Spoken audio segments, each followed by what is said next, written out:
जय श्री कृष्णा। राधे राधे। पितृपक्ष में पितरों को तर्पण किया जाता है उनकी शांति के लिए, उनको प्रसन्न करने के लिए, उनसे आशीर्वाद प्राप्त करने के लिए, क्योंकि पितरदेव पितृपक्ष में स्वर्गलोक से धरती पर अपने परिजनों से मिलने आते हैं और कहा जाता है कि इस समय पितरों की शक्ति बढ़ जाती है और देवता के साथ पितृदेवों की भी पूजा होती है। अगर पितृदोष हो तब उनसे मुक्ति पाने के लिए भी पितृपक्ष में ही प्रयोग किए जाते हैं। पितृपक्ष की शुरुआत हो रही है और पितृपक्ष में किन बातों का ध्यान रखना चाहिए, सूर्य देव को जल देने वाले लोटे में क्या डालें और कैसे आप अपने पितृदेवों का आशीर्वाद प्राप्त करें, कुंडली के हर दोषों से मुक्ति पा जाए। देखिए, हमारे परिवार के जिन पूर्वजों का देहांत हो चुका है उन्हें हम पितृदेव मानते हैं और जब तक किसी व्यक्ति की मृत्यु के बाद उसका जन्म नहीं हो जाता वो सूक्ष्म लोक में रहते हैं, ऐसा हमारा धर्म कहता है।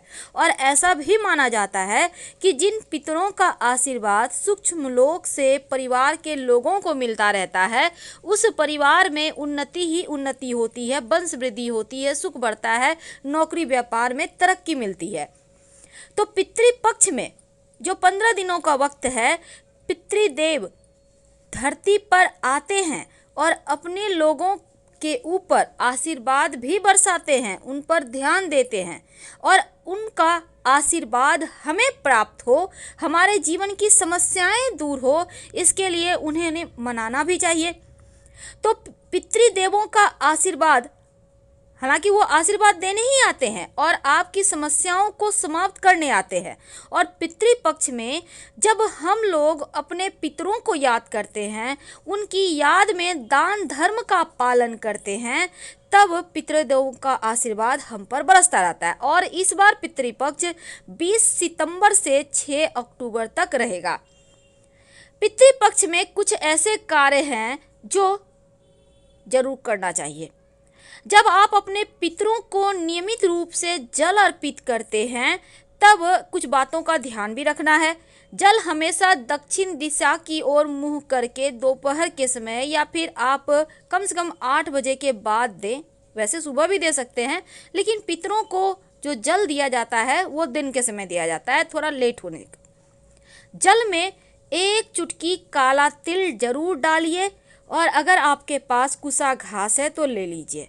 जिस दिन पूर्वजों का देहांत की तिथि होती है उस दिन अन्न वस्त्र दान किया जाता है, लेकिन आप जल में काला तिल डालकर रोज ही अर्पित करेंगे।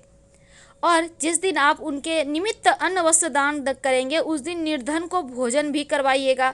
इसके बाद पितृपक्ष के कार्य समाप्त हो जाते हैं। और अब सवाल ये भी है कि कौन पितरों के लिए जल अर्पण करे या श्राद्ध कर सकता है। देखिए, घर का वरिष्ठ पुरुष जो है वो नित्य तर्पण कर सकता है, जो आपके घर में वरिष्ठ पुरुष है। अगर वो नहीं है, किसी काम में व्यस्त हैं, तब घर का कोई भी पुरुष सदस्य कर सकता है। जैसे पोता है, नाती है, यानी पौत्र और नाती, वो भी तर्पण और श्राद्ध के अधिकारी होते हैं।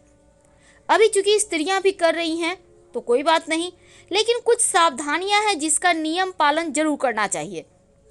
इस समय पितृपक्ष में जब आप उनके निमित्त तर्पण दान करते हैं, उनको जल अर्पित करते हैं, आप विशेष तरह के इस समय चूंकि 15 दिन सात्विक चीज़ों को अपनाया जाता है, जैसे कि मांस, मदिरा, लहसुन, प्याज वगैरह का त्याग कर दिया जाता है, साग बैंगन नहीं खाया जाता, मसूर दाल नहीं खाया जाता। तो इस अवधि में दोनों बेला स्नान करके पितरों को याद करना चाहिए। कुतुब बेला में पितरों को अगर तर्पण दे तो इसी बेला में तर्पण का विशेष महत्व होता है। अब तर्पण में कुश घास और काला तिल, ये 2 चीज़ें जरूर होना चाहिए, क्योंकि इसका परिणाम आपको तुरंत मिलता है, आपको इसके लाभ तुरंत मिलते हैं। अगर आप पितृपक्ष का पालन करते हैं तो एक बेला आप या दोनों ही बेला खाना खाएं, पर सात्विक भोजन खाएं, जैसे कि लहसुन प्याज वगैरह मत खाइए, सात्विक आहार खाइए। और जहाँ तक संभव हो दूध का प्रयोग भी कम से कम कीजिए। और पितृदेवों के निमित्त हल्के सुगंध वाले सफ़ेद पुष्प उन्हें अर्पित कर सकते हैं, लेकिन तीखा सुगंध एकदम से जैसे गुलाब वगैरह ये सब मत अर्पित कीजिएगा।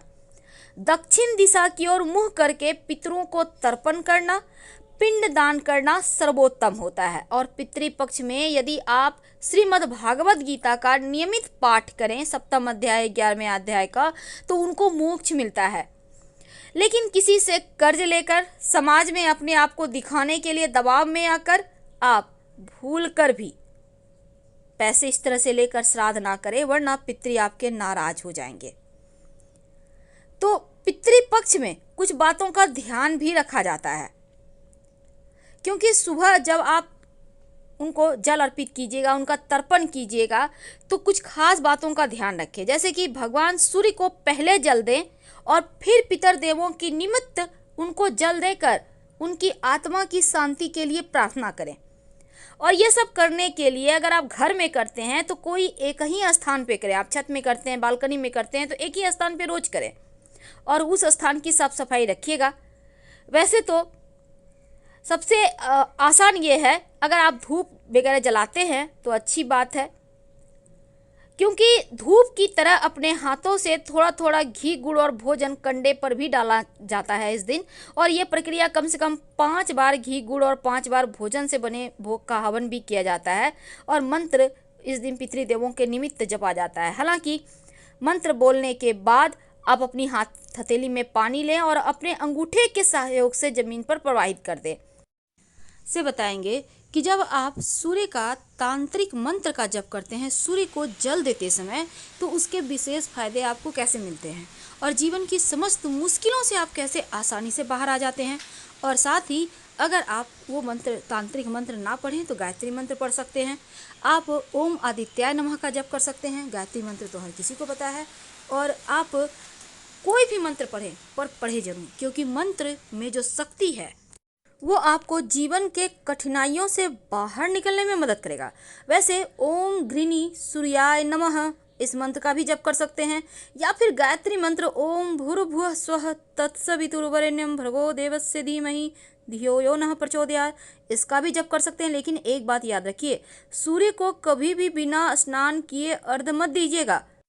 और साथ ही अगर आप सूर्य को रोज जल अर्पित करें तो ये सर्वोत्तम होगा। अगर सूर्य के सामने खड़े होकर रोज 27 बार गायत्री मंत्र पढ़े तो जीवन में कष्ट ही नहीं आएगा। अगर ग्रहों की बुरी चाल से कष्ट आ भी जाए तो भगवान की कृपा से वो आपके हाथ पकड़कर आपको कष्टों से बाहर निकाल लेंगे, आपको तमाम परेशानियों से मुक्ति दिला देंगे। बस एक बार सूर्य के शरण में आकर तो देखिए, क्योंकि वो कुंडली के हर दुर्योगों को समाप्त कर देते हैं, क्योंकि सूर्य राजा हैं ग्रहों के। एक विशेष मंत्र अगर आप सूर्य को जल अर्पित करने के समय बोलते हैं तो कुंडली के 9 के 9 ग्रह मजबूत हो जाते हैं। सूर्य का मंत्र बोले, ओम एहि सूर्य सहस्त्रांशो तेजो रासे जगतपते अनुकंपे मां भक्त्या गृहणार्थ दिवाकर। इस मंत्र का जप करके सूर्य को जल अर्पित करें। इसके बाद सीधे हाथ की अंजुरी में जल लेकर अपने चारों ओर छिड़के। फिर जहां पर आप खड़े हैं वहीं पर आप खड़े होकर हनुमान चालीसा पढ़े। लेकिन अगर पितृदोष हो तब पितृदेवों के निमित्त उनको प्रसन्न करने के लिए लोटे में सूर्य को जल अर्पित करने के बाद 1 लोटा जल में 1 चुटकी काला तिल डालकर आप दक्षिण दिशा की तरफ पितृदेवों के निमित्त जल अर्पित कर दें। इससे पितृदेव संतुष्ट होंगे और उनको जो वो जिस चीज़ की चाहत से आपके पास आए हैं उनको तृप्ति मिलेगी और आशीर्वाद बरसा कर ही जाएंगे। रविवार का दिन सूर्यदेव का है और सूर्य को मजबूत करने के लिए सूर्य का सीधा संबंध गुड़ और तांबा से होता है। अगर आप अपने हाथों से रविवार के दिन गाय को गुड़ खिलाते हैं, अगर आपका गुरु कमज़ोर है तो केला भी खिला सकते हैं, मंगल कमज़ोर है तो गुड़ खिलाइए। अगर आपका पैसा किसी ने ले लिया है, कहीं फंस गया है, कोई वापस नहीं कर पा रहा, या फिर आपका पैसा कहीं ब्लॉक है, आप चाहते हैं कि आपका पैसा आपको मिल जाए, तब जब आप भगवान सूर्य को जल अर्पित करें तो रविवार के दिन से शुरू करके, अगर आप महिला हैं तो लगातार 21 दिन, अगर आप पुरुष हैं तो लगातार 27 दिन ये प्रक्रिया करना है। जल में 11 लाल मिर्च के बीज या फिर 1 चुटकी लाल मिर्च के बीज डालकर अर्पित करें। भगवान से प्रार्थना करें, शीघ्र धन प्राप्ति के लिए। अगर मंगल कमजोर हो तो जल में शक्कर या फिर गुड़ डालकर अर्पित करें तो आपका मंगल बेहतर होता है, जीवन में कष्ट कम होते हैं। शत्रु विरोधी ज़्यादा परेशान करे, आपको लगे कि शत्रु बहुत ज़्यादा परेशान कर रहे हैं, तब जल में लाल गुड़हल के पुष्प डालकर सूर्य को अर्पित करें तो शत्रु विरोधी शांत हो जाते हैं। अगर वैवाहिक जीवन में समस्या है या फिर आपका विवाह नहीं हो पा रहा है, तब जल देते समय सूर्य को जल में एक चुटकी हल्दी डालकर अर्पित करें। जो विद्यार्थी हैं, पढ़ाई पे फोकस करने के लिए, पढ़ाई में अच्छा करने के लिए जब सूर्य को जल अर्पित करें तो उसमें स्याही डालकर अर्पित करें, ज़्यादा नहीं, 1-2 बूंद डालकर अर्पित करें तो पढ़ाई लिखाई में मन भी लगेगा और आपका खूब तेज बढ़ेगा, मान बढ़ता है।